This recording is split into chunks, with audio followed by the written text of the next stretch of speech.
A beautiful girl and her brothers. Once upon a time, there was a girl called Adiberga. She was very beautiful, and everybody loved her. Adiberga's father was dead, and she lived with her mother and her 4 older brothers. She worked hard in the house. She fetched the water, cooked the food, and cleaned the compound. One day, Adiberga's mother said to her oldest son, "You are a man now. You must find a wife and marry her." "I don't want a wife," the oldest son said. "My sister, Adiberga, looks after me." The next day, Adiberga's mother said, "Please, my son, don't wait any longer. Go out and look for a wife." "Where can I find a wife?" her son answered her. "My sister, Adiberga, is the most beautiful girl in the world. Where can I find a girl like her?" A week later, his mother said to him, "Have you looked for a wife yet? Have you found a girl?" "I have looked for a wife," her son answered, "but I have not found one. I love my sister, Adiberga, and I want to marry her. Then she will stay at home with us forever." His mother was angry. "You can't marry Adiberga," she said. "She is your sister. How can a man marry his own sister?" Her son was angry too. "Mother," he said, "I will never marry another woman. I want my sister, and I will have her." He spoke to his mother every day. At first, she was angry, but then she began to listen to him. At last, she said, "Yes, my son, you can marry Adiberga. I will help you." The oldest son was very happy. The second and third sons were happy too. "Adiberga will stay at home with us now," they thought. "We will never lose her." That evening, Adiberga went to the river to fetch water. Her mother and her brothers stayed in the house. Adiberga filled her pot with water and walked home. She went to the door of the hut. She wanted to go inside, but her oldest brother put his leg across the door. "Brother," she said, "please put your leg down. I want to come in." Her oldest brother smiled at her. "I am not your brother," he said. "I am your husband." And he put down his leg. Adiberga tried to go in again, but her second brother held his leg across the door. "Please, brother," she said, "let me come in." "I'm not your brother," her second brother said. "I am your brother-in-law." And he put down his leg. Adiberga waited. Her third brother's leg was across the door now. "What are you doing?" she said. "Please, brother, put your leg down. Let me come in." "I am not your brother," the third brother said. "I am your brother-in-law." And he put down his leg. Now, Adiberga's mother sat beside the door. She put her leg up. Adiberga couldn't go inside. "Mother," she said, "please let me come in. Please put your leg down." "I am not your mother," her mother answered. "I'm your mother-in-law." And she put down her leg. Adiberga's fourth brother sat beside the door now. He was disabled. His legs were weak, and he couldn't walk. He lifted one leg with his hands. "Brother," Adiberga said, "why are you doing this to me? Please, let me come in." Her fourth brother put down his leg. "Yes, dear sister, you can come in," he said. The next evening, Adiberga went to the river again. When she came home, her family was together in the hut. Again, they lifted their legs against her. Again, her fourth brother let her come in. They did this every day, week after week. One day, Adiberga's fourth brother said to her, "Dear Adiberga, I want to go to the toilet. Please carry me outside." So Adiberga picked up her brother and carried him out to the fields. She stopped beside a field of teff. "Don't stop here," her brother said. "I can't use this place. The teff will become dirty." So Adiberga carried him on. They came to a field of sorghum. "Not here," said her brother. "The sorghum is for our food. I don't want to make it dirty." Adiberga carried him far away to a place full of trees. "Put me down here," her brother said, "and sit beside me. Listen, I don't need to go to the toilet. I brought you here because I want to talk to you. Our mother and brothers have a plan for you. Tomorrow, they are going to give you to our oldest brother. They want you to marry him." Adiberga was very unhappy. "What?"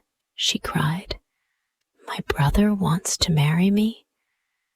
But I can't marry my own brother. It's a wicked thing to do."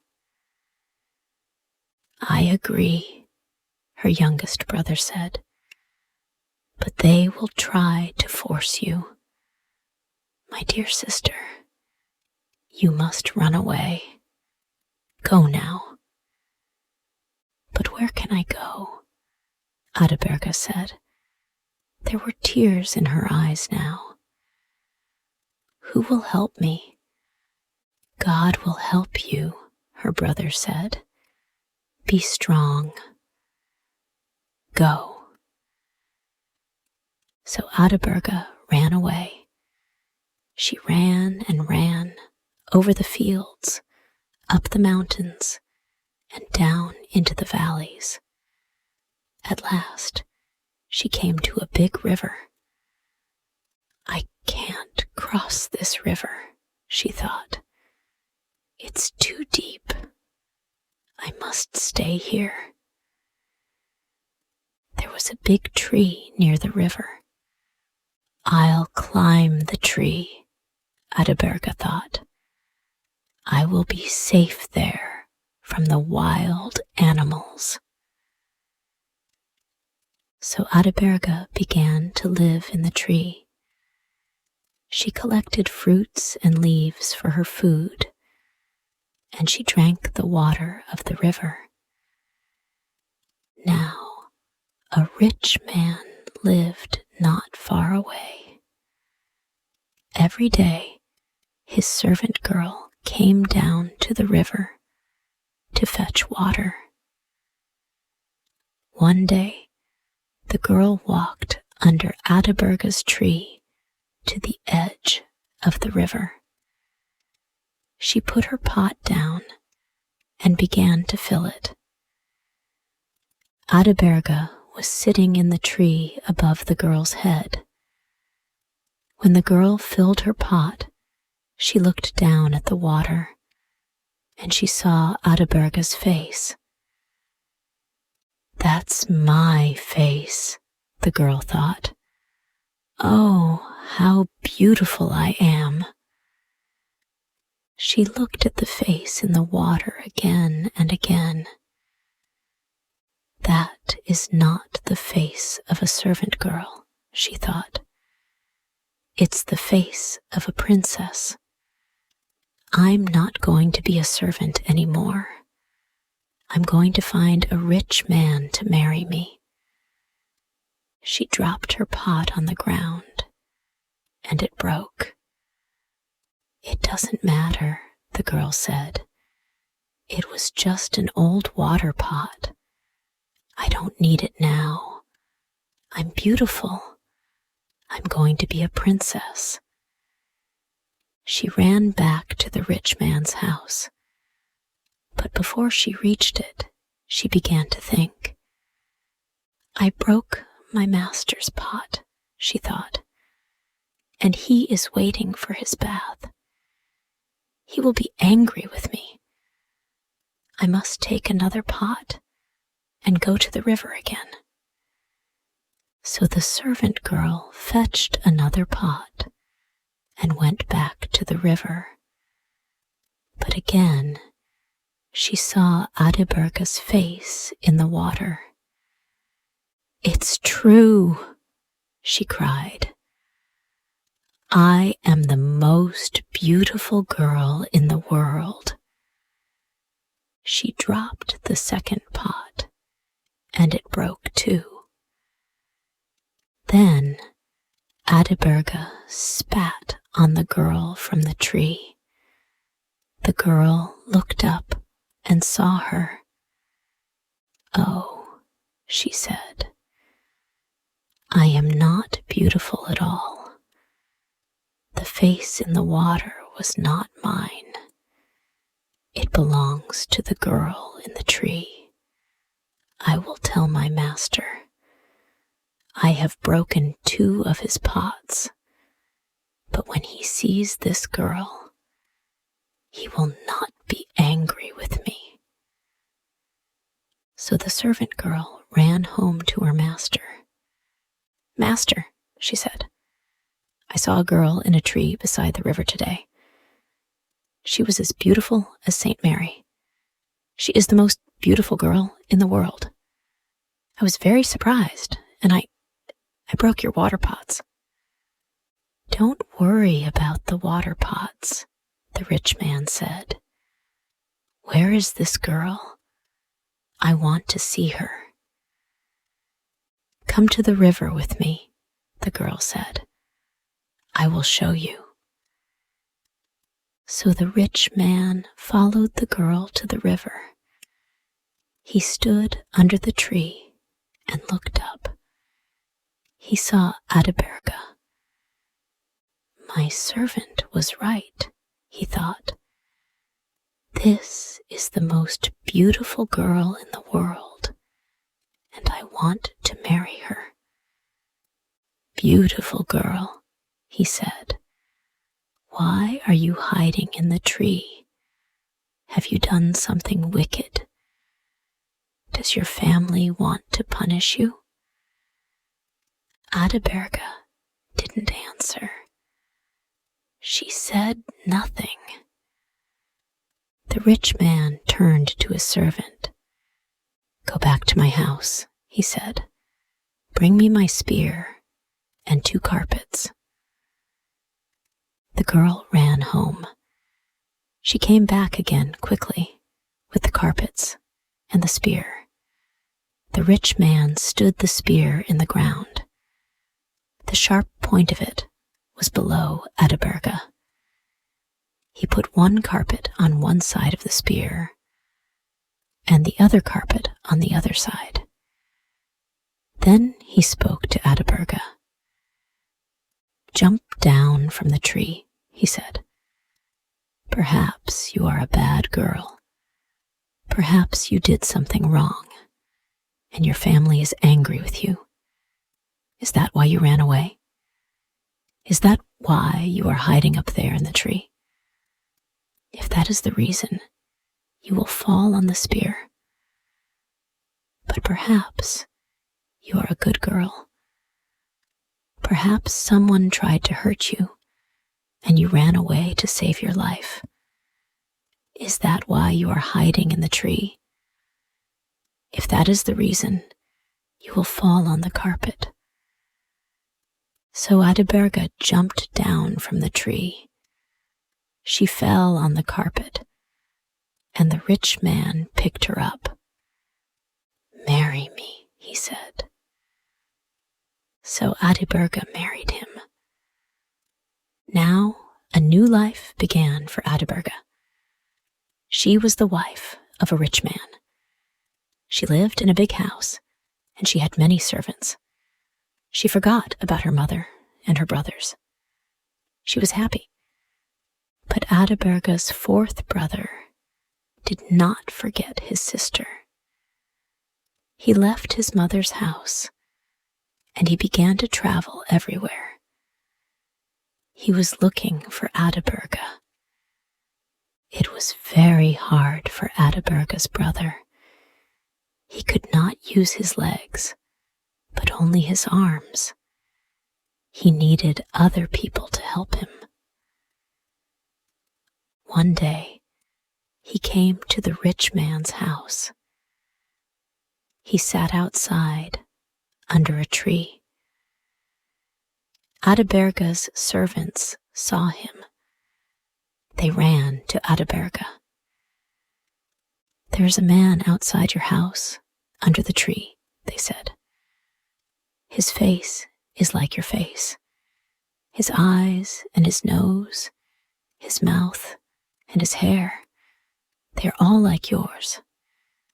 Is he a relative? Does he come from your family?"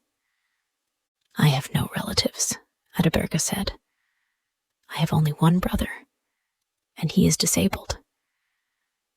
Go and look at the man again. If he is disabled and cannot walk, come and tell me." The servants hurried out to the tree again. Soon they came back to Adiberga. "He looks like you," they all said. "His hair, his eyes, his teeth. But is he disabled?" Adiberga said. "Can he walk?" Her servants looked at each other. "We don't know," they said at last. "He was sitting on the ground. We didn't see his legs." "I will see him myself," Adiberga said. Her servants put carpets down on the ground for her, and Adiberga walked outside. She went to the tree and saw her brother. She was very happy. She ran to him and kissed him. "Oh, my dear, dear brother," she said. "Come into the house. You are tired and hungry.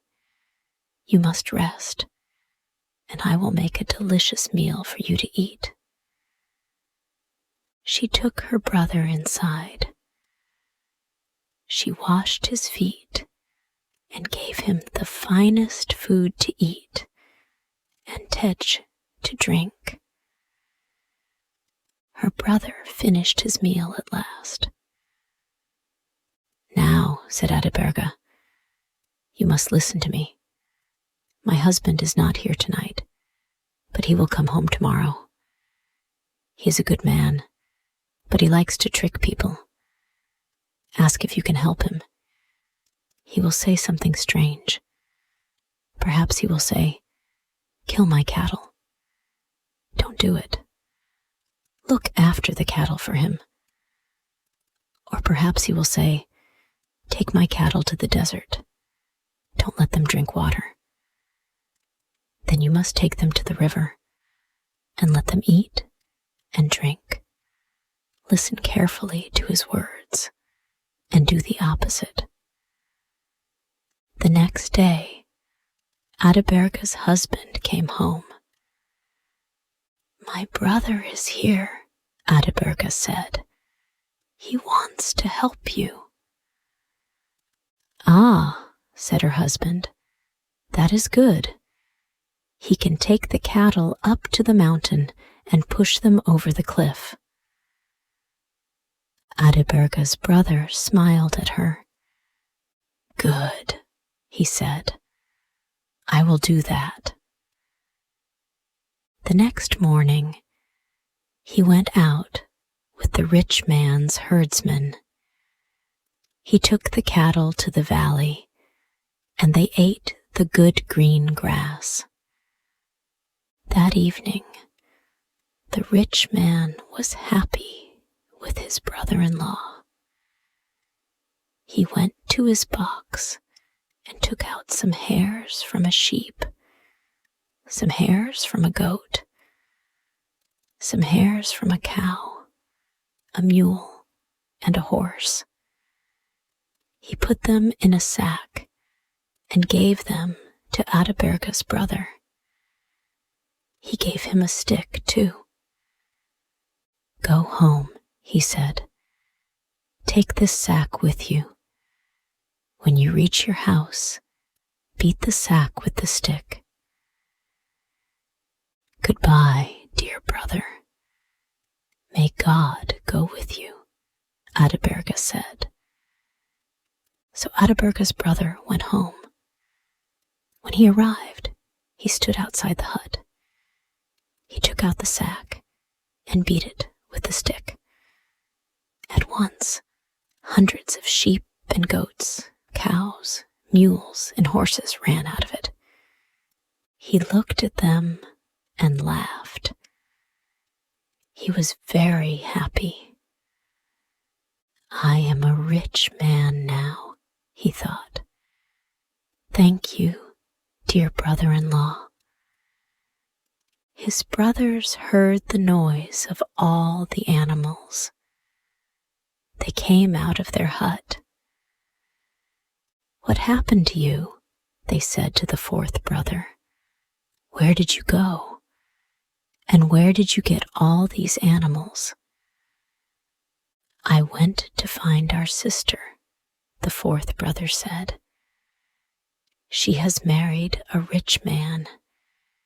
He gave all these animals to me. The oldest brother was not happy. My youngest brother is rich, and I am poor, he thought. I will go to my brother-in-law.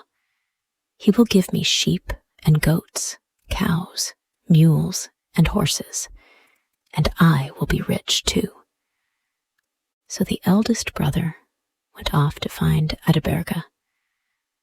He came at last to her house and sat down under the tree. He called to her servants.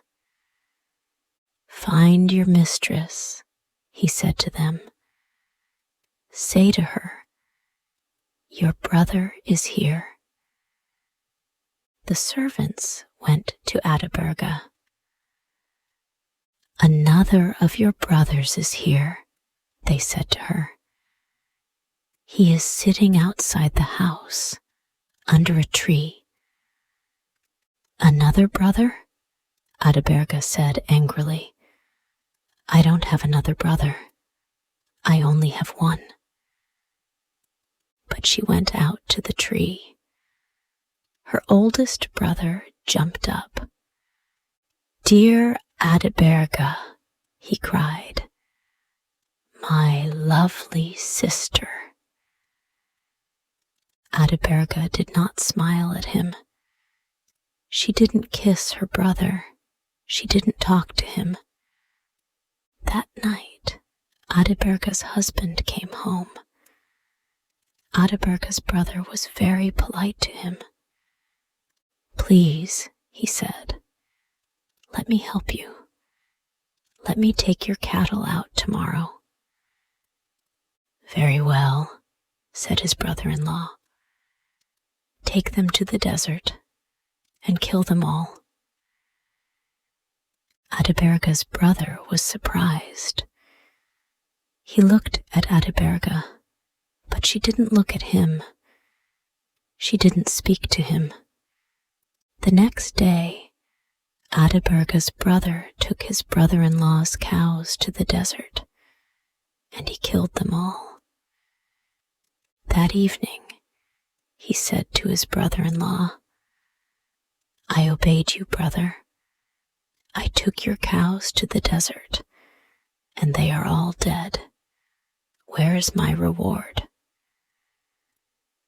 His brother-in-law went to his box. He took out some hairs from a lion and a leopard, and some hairs from a hyena, an elephant, and a buffalo.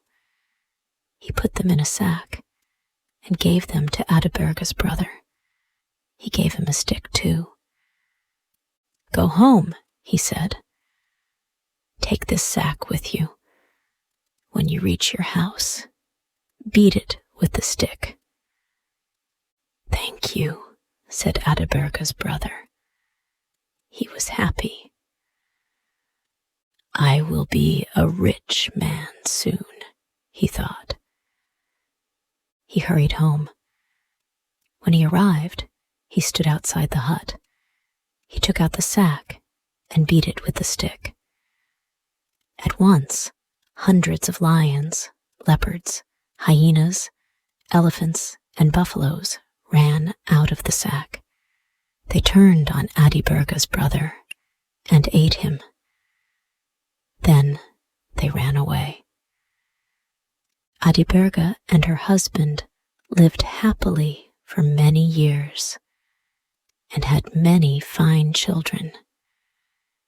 And Adiberga's fourth brother was rich and happy too for the rest of his long life.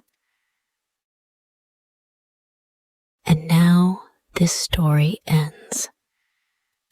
Hey, thank you so much for listening to the whole story. If you liked this story and want to thank me for creating this story, then you can buy me a cup of tasty coffee. Just join our YouTube channel and be an official member of our family to support us for making even more interesting story videos for you every day. You know, it takes a lot of effort, research, and money to find and buy premium contents, and to writing, creating, editing, organizing, and publishing every single video, which could melt your hearts, or could be one of the most interesting stories of all time. So, hit the like button to save this video. And most importantly, subscribe to our YouTube channel to learn English by watching super interesting English stories every day. Thank you.